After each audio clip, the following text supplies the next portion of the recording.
जय शिवराय, जय शंभूराजे। सन 1689 नंतर 9 वर्षांनी रायगडावर परत एकदा काळ रात्र पसरली। शंभूराजांच्या कैदेनंतर त्यांची क्रूरपणे हत्या करण्यात आली। मुघल सरदार जुल्फिकार खान यांनी रायगडाला वेढा दिला आणि नंतर महाराणी येसूबाई आणि पुत्र शाहू हे सर्वजण कैदेत सापडले। महाराणी येसूबाई आणि शाहू महाराज यांचा कैदेत सापडलेला इतिहास अनेकांना माहीत आहे, परंतु शंभूराजांच्या कन्या भवानीबाई यांच्याबद्दल अनेकांना काहीच माहीत नाही। शंभूराजानंतर त्यांच्या कन्येचं काय झालं, त्यांचा मृत्यू कसा झाला, त्यांचे जीवन कसे होते, या सगळ्याच प्रश्नाची उत्तरे आपण या आजच्या व्हिडिओमधून पाहणार आहोत। 4 सप्टेंबर 1678 रोजी इलाजी शिर्के यांच्या शृंगारपूर येथील वाड्यात भवानीबाई यांचा जन्म झाला। महाराणी येसूबाई आणि शंभूराजे यांना कन्यारत्न प्राप्त झाले। शंभूराजे आबासाहेब झाले तर महाराणी येसूबाई माँसाहेब झाल्या। राजपरिवारात आनंदाचे वातावरण निर्माण झाले। भवानीबाई म्हणजेच छत्रपती शिवाजी महाराज व सईबाई राणी साहेब यांची नात व छत्रपती शंभूराजे व येसूबाई यांची ज्येष्ठ कन्या। पुढे भवानीबाई यांचे लग्न शंकराजे महाडिक यांच्याशी झाले। शंकराजी महाडिक हे आंबेगाव यांचे पुत्र होते। महाडिक भोसले घराण्यांचे शहाजी महाराजांपासून चांगले राजकीय संबंध होते। महाडिक यांना त्यांचे आडनाव महाडबंदराचे वतन व देशमुख हेडबंदराचे मुकादमे मिळाल्यामुळे प्राप्त झाले होते।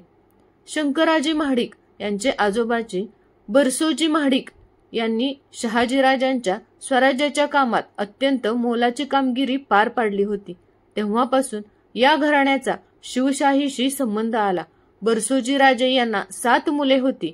यातीलच हरजीराजे महाडिक यांना छत्रपती शिवरायांनी अंबिकाबाई यांना देऊन महाडकांशी सोयरीक केली होती।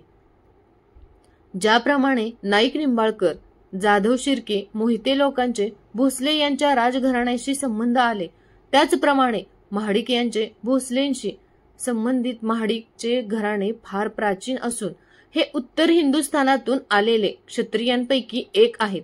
सन 1689 मध्ये शंभूराजांच्या मृत्यूनंतर रायगड मोगलांच्या ताब्यात आला। येसूबाई राणी साहेब व शाहूराजे कैदेत सापडले। शंकराजी महाडिक यांनी महाराणी येसूबाई व शाहूराजांच्या सुटकेसाठी खूप प्रयत्न केले। त्यानंतर शंभूराजांच्या मृत्यूनंतर औरंगजेब मराठी राज्य घशात घालण्यास टपला होता। संपूर्ण दक्षिण प्रांत मोगली फौजा धुमाकूळ घालत होते। अशा वेळी हरजीराजे महाडिक व शंकराजी महाडिक यांनी जिंजी परिसर स्वराज्यात ठेवण्याचा फार मोठा पराक्रम केला। त्यामुळे पुढे छत्रपती शाहू महाराजांनी शंकराजी महाडिक म्हणजे आपले थोरले मेहुणे यांना 4 हजारी मनसबदार करून आपल्या ज्येष्ठ भगिनी भवानीबाई यांना 24 गावची सनद दिली। तसेच 72 वाड्यांची व 5ही वतनांची सनद त्यांच्या नावे करून दिली। शाहू महाराजांचे आपल्या मोठ्या भगिनी भवानीबाई यांच्यावर अतिशय प्रेम होते। आपल्या वडिलांप्रमाणेच भवानीबाई अत्यंत हुशार व धाडसी होत्या।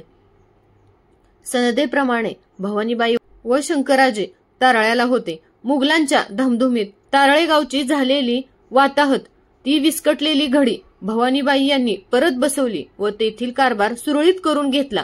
नंतर काही दिवसांनी शंकराजी महाडिक यांचे निधन झाले। त्यावेळी त्यांच्याबरोबर त्यांच्या पत्नी म्हणजेच संभाजी महाराजांच्या कन्या भवानीबाई या सती गेल्या। तारळे येथील महाडिक यांच्या खाजगी स्मशानभूमीत तारळे व काळगंगा यांच्या संगमावर असलेली समाधी पाहण्यासाठी इतिहासप्रेमी लोक आजही आवर्जून भेट देत असतात। भवानीबाई यांना दुर्गोजी व अंबाजी हे 2 पुत्र तारळे गावात महाडिक यांचे म्हणजेच छत्रपती शिवरायांची मुलगी व नात यांच्या सासरच्या लोकांच्या पाऊलखुणा, दस्तऐवज, पत्र उपलब्ध आहेत। आजही शंकराजी महाडिक यांचे अनेक वाडे मोठ्या दिमाखात उभे आहेत। जय हिंद, जय महाराष्ट्र।